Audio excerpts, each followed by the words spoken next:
On rejoint justement Chloé Duval en direct de Londres pour nous en parler parce qu'elle a mis à l'honneur, si l'on peut dire, un sportif, un footballeur cette semaine, Chloé.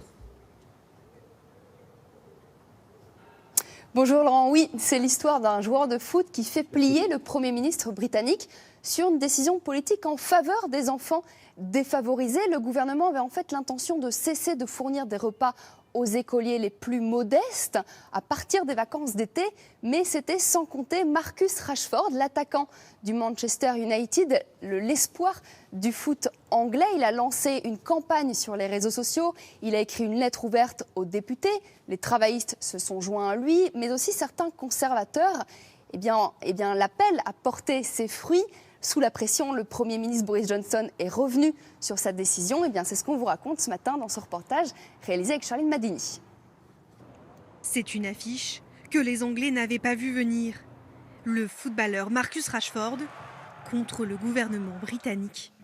L'enjeu, le prolongement pour cet été de l'aide alimentaire aux familles les plus modestes.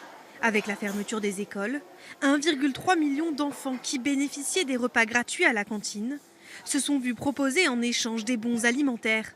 16 € par semaine et par enfant. Mais après 3 mois, les députés conservateurs veulent mettre fin à l'initiative. Un sujet qui résonne particulièrement pour le joueur de 22 ans, né d'une famille modeste du sud de Manchester. Je ne veux pas que les gens subissent la même chose. C'est important lorsqu'on vient d'où je viens, lorsqu'on a vécu ce que j'ai vécu. Il y a des personnes qui ne dorment pas de la nuit, dont le quotidien est bouleversé parce qu'ils ne pensent qu'au prochain repas pour leurs enfants.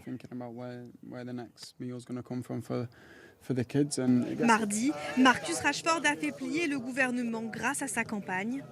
Un pressing offensif sur le terrain politique cette fois-ci. Le gouvernement a fait marche arrière et je voudrais publiquement remercier Marcus Rashford pour sa contribution dans cette victoire, pour les 1 300 000 enfants concernés. L'international anglais est devenu en quelques jours le porte-voix de millions de Britanniques. Mais selon lui, son match contre la pauvreté n'est qu'un début. La sécurité alimentaire en Angleterre, c'est un débat, un enjeu, une préoccupation majeure. Exactement, et c'était déjà un enjeu avant la crise du coronavirus. Et malheureusement, avec le confinement et la perte de certains revenus, eh bien la situation des familles les plus démunies s'est aggravée. Selon une étude, 5 millions de Britanniques ne mangent pas à leur faim pendant ce confinement. La demande des banques alimentaires a même doublé. Le gouvernement a pris des mesures pour soutenir l'économie, les ménages et les entreprises. Mais pour rappel, nous ne sommes ici toujours pas au bout de ce confinement. Les magasins ont rouvert lundi, mais il faudra encore attendre début juillet pour les bars, les restaurants et même les coiffeurs. Merci beaucoup Chloé, on vous souhaite un très bon week-end bien sûr. Je sais que vous n'irez pas au pub cet après-midi, puis comme tous les vendredis, c'est la tradition là-bas, hein.